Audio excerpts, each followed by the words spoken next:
So I mentioned that your ego will sometimes create defense mechanisms to protect you. Specifically, sometimes you have feelings that make you feel bad, or you know something that makes you feel bad. It makes you think of yourself like a bad person. And in order to protect you, then your ego will create a defense mechanism that blurs reality for you. It sort of warps the way you see things in order to keep you feeling good about yourself. Now, the defense mechanism that you've probably heard of at some point is repression. You might have heard that you repress some trauma from childhood. Maybe you saw somebody die, or you were sexually or physically abused. What happens in repression is that those feelings, that memory, is creating feelings about you. So, you feel weak, or you feel helpless, might feel scared. And so your brain, your mind represses those emotions until you do not know that you have them anymore. That doesn't mean that they're gone.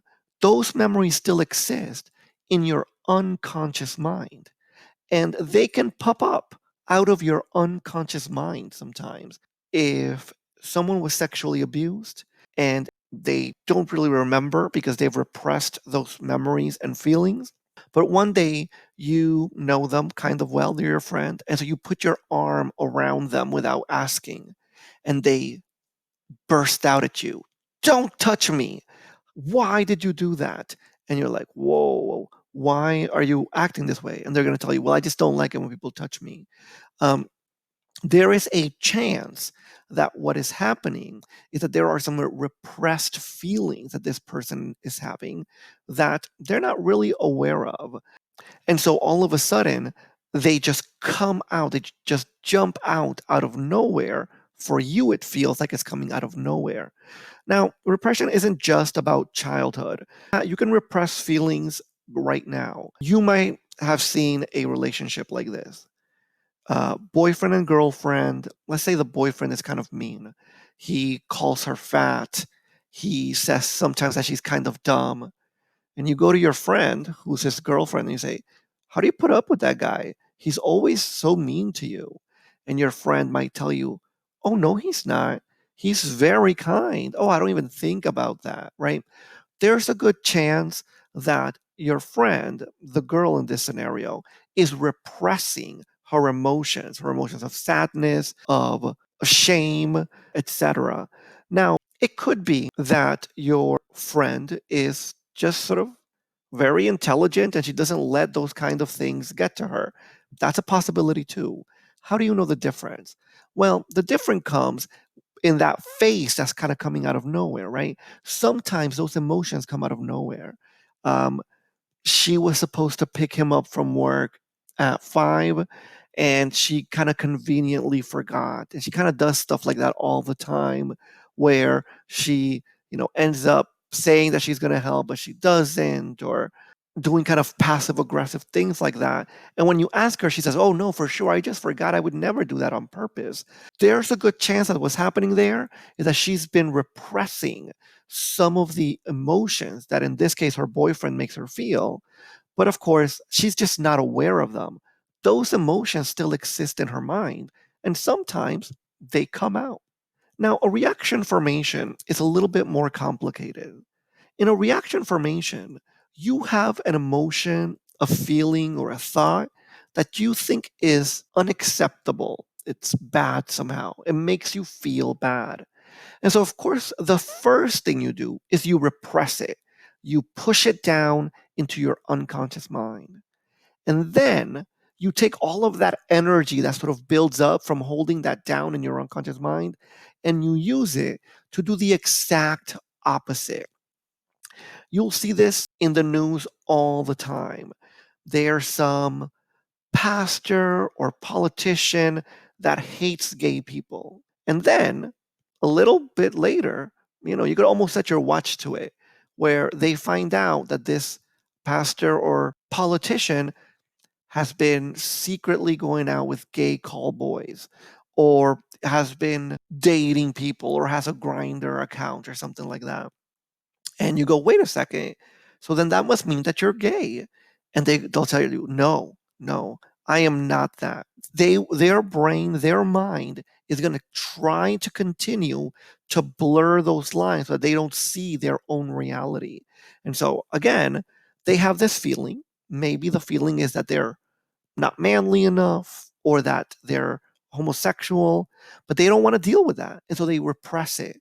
And what do they show? The exact opposite, a disgust or a hatred for gay individuals.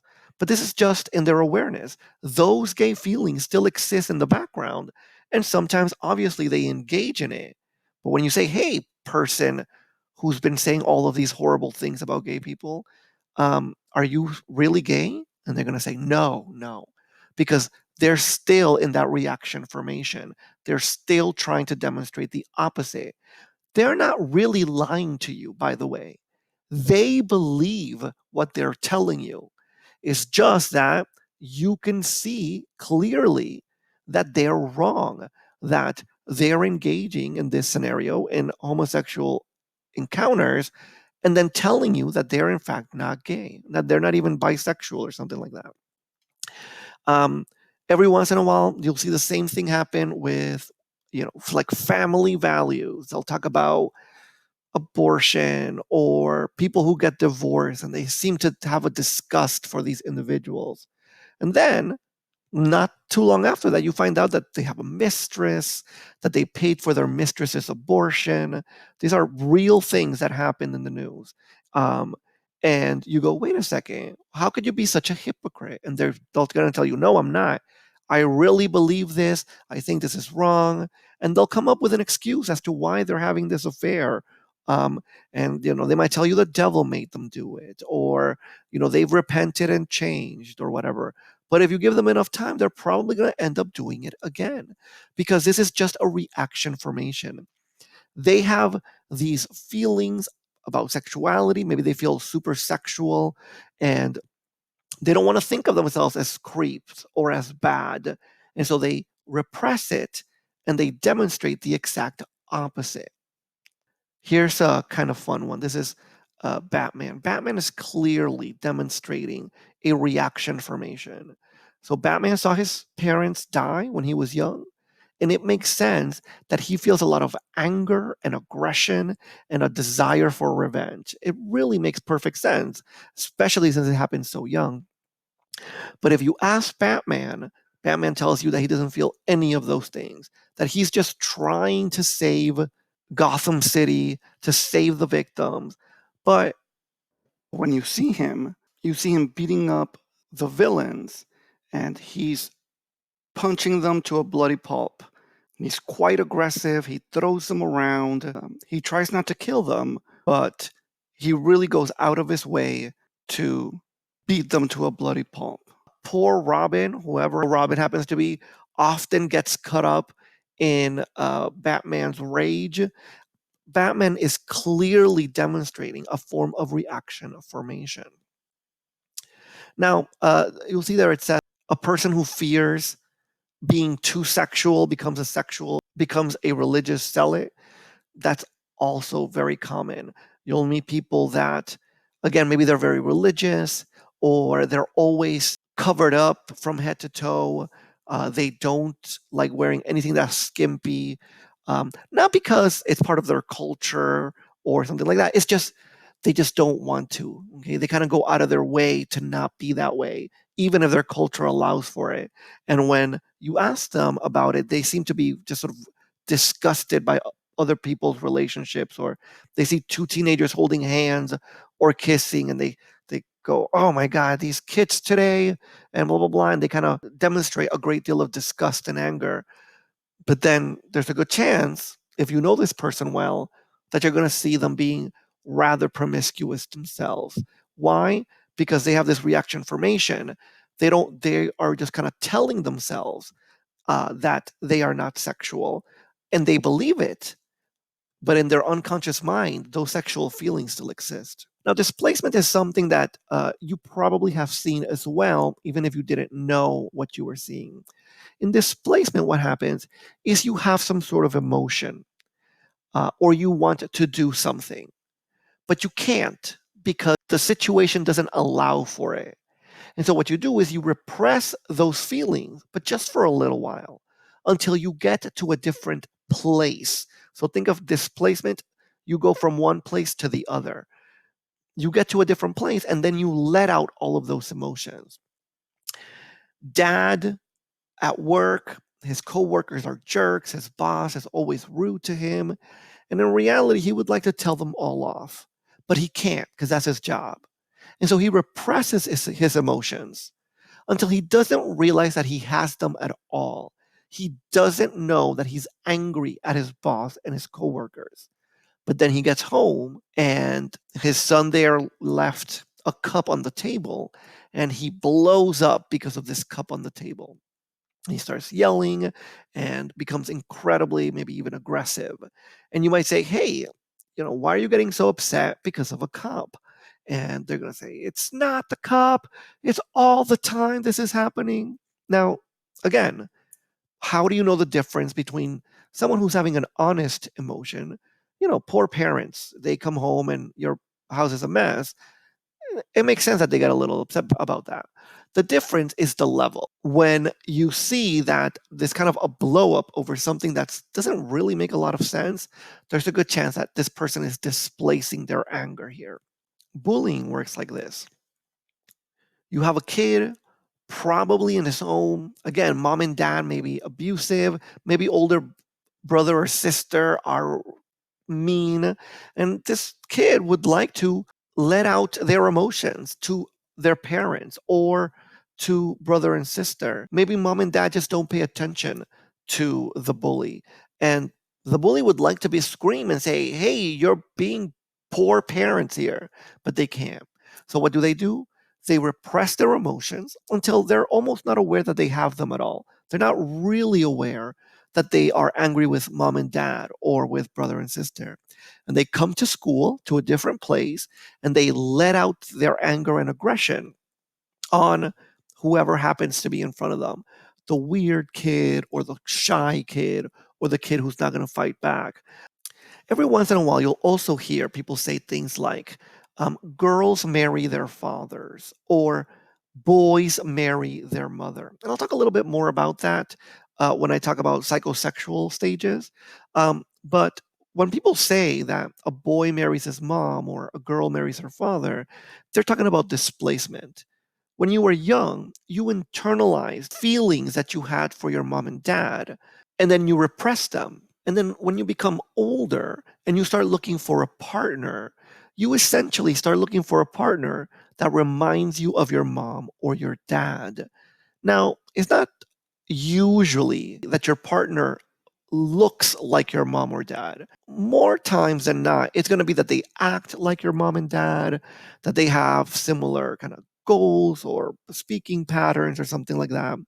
But every once in a while, it literally is that they look like your parents. This is one of Lady Gaga's ex-boyfriends, and her father is on the left.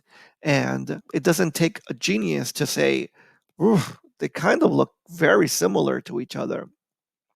Um, Again, this is a form of displacement. Now, if you ask Lady Gaga, hey, does your boyfriend look like your dad? She's gonna be like, no, gross. If you ask your friend whose wife acts exactly like his mom, hey, do you think your wife acts exactly like your mom? He's gonna say, ew, no, gross. Because this person has displaced these feelings. The original feelings have been pressed to their unconscious mind, and all that's left over is sort of the feelings that they're displacing now to their romantic partner. Now, the next defense mechanism that I want to talk about is the one in red there. It's called sublimation. And the reason it's in red is because if you have to do a defense mechanism, this is definitely the one you want to do. Because what the sublimation does is you have these feelings, these thoughts, ideas, memories that you don't want to deal with. And so you repress them, just like in all the other ones. But now, instead of the emotions sort of messing with you, you take that energy that builds up by pressing them down into your unconscious mind, and you use that to do something that is socially acceptable. And so maybe someone who had a lot of sexual feelings that they don't want to deal with, they repress them and they let them out in their artwork. Maybe someone who was abused as a child represses those feelings and they become an advocate for other children who are abused, right? Um, Essentially, there's your id saying, be angry, let it all out, scream and yell, show the world how much pain you have, but you don't want to do that, so you repressed it all. And all of that energy now gets pressed into something that is useful or socially acceptable. We often try to do this kind of on purpose with kids who are kind of aggressive. You'll notice, especially when they're in middle school and high school, teachers will tell them to, try out for the team. Because a lot of times those feelings of aggression can be let out in a socially acceptable way on the field, on the court. Now, my example there is the Hulk. It's not really the Hulk that is sublimating. The person who's sublimating is Bruce Banner, the scientist, right? Essentially, Bruce Banner, whatever happened to him, he repressed all of those feelings deep down into his unconscious mind. And then he lets out that energy into his scientific work, which is why he's brilliant. But unfortunately for him, gamma rays, blah, blah, blah. And sometimes his id escapes in the form of the Hulk. But when he's Bruce Banner, the Hulk is inside him. That's his id. And all of that energy gets pushed into his science. In other words, into doing something that is socially acceptable. Sometimes a person might have an obsession with fire. And they realize that that's not acceptable early on, and so they repress it, but then that leads them to become a firefighter, for example, or maybe even a doctor that deals with burn victims or something like that. In a way, they are getting to engage in the thing that they are obsessed with, but in a socially acceptable way. Now, I said if you have to do one of these. Sublimation is the best one. But of course, the reason I say if is because even sublimation is a form of blurring reality in front of you. So, of course, it would be better if you could just deal with your emotions and feelings correctly so that you didn't have to resort to a defense mechanism. Now, another defense mechanism that you've absolutely seen is what we call projection. In projection, you have a feeling about yourself. I think that I am dumb, or I think that I am lazy, or I think that I am ugly. But I don't want to think of myself as ugly, and I don't want to think of myself as dumb or lazy. And so what I do is I again repress my feelings. I repress the feelings so I don't think that I think that about myself. But then I see somebody else and I say, those people are lazy. Um, that student doesn't want to do their work because they don't value school, something like that, right? I'm just projecting the feelings I have about me onto other people. And again, people do this all the time. You just have to turn on the news and you see one group calling the other group lazy. And you might have noticed this in your relationships. Sometimes when someone accuses you of cheating, especially if it's all the time, it's for any little thing, it's because they're having thoughts about cheating, or maybe in fact they have already cheated. And so every little thing that you do m- makes them feel bad about what they did. And so then they project those feelings onto you. You were flirting with that girl or that guy. You liked him, and you are going to cheat. They are projecting their feelings onto you. Now, rationalization again is something that we all do, and this is probably one of the ones that you don't notice that you do on a regular basis, even though you probably do it just all the time. In rationalization, you have usually already done a behavior, but you don't want to think of yourself in a bad way. And so what do? You rationalize. You come up with an excuse as to why your behavior wasn't really bad. Now, again, this isn't lying. Sometimes you go up to your teacher and you say, "Oh, professor, the reason I was absent is because my grandma died." But you know your grandma didn't die. You're just saying that in order to get away with it, right? That's just a lie. That's not what rationalization is. Rationalization is when you believe it. Okay. And so, a murderer kills someone and they say after they get caught, they say, "I had to kill that person. They saw my face." And you might go, "Well, no, you didn't. Seeing your face has nothing to do with murdering someone." But when they explain it to you, they tell you, like, "Yeah, of course I had to do it. I had no other choice." They really, really believe that. Um, you might have decided to steal cable, and uh, somebody came to your house, put it together, and you haven't paid cable for months. And you don't want to think of yourself as a thief. And so you rationalize. You go, everybody does this, or those cable companies are horrible to their customers. It's good that they get some of their own medicine, right?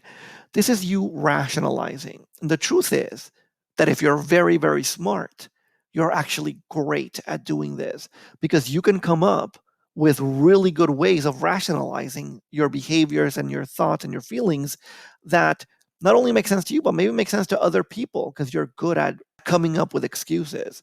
And so, unfortunately, the smarter you are, the better you are at doing this. The harder it is to notice that you're doing it. Now, in regression, I'll talk a little bit more deeply when I talk about psychosexual development. But in regression, what happens is that you regress or you retreat into a behavior characteristics of an earlier stage of development.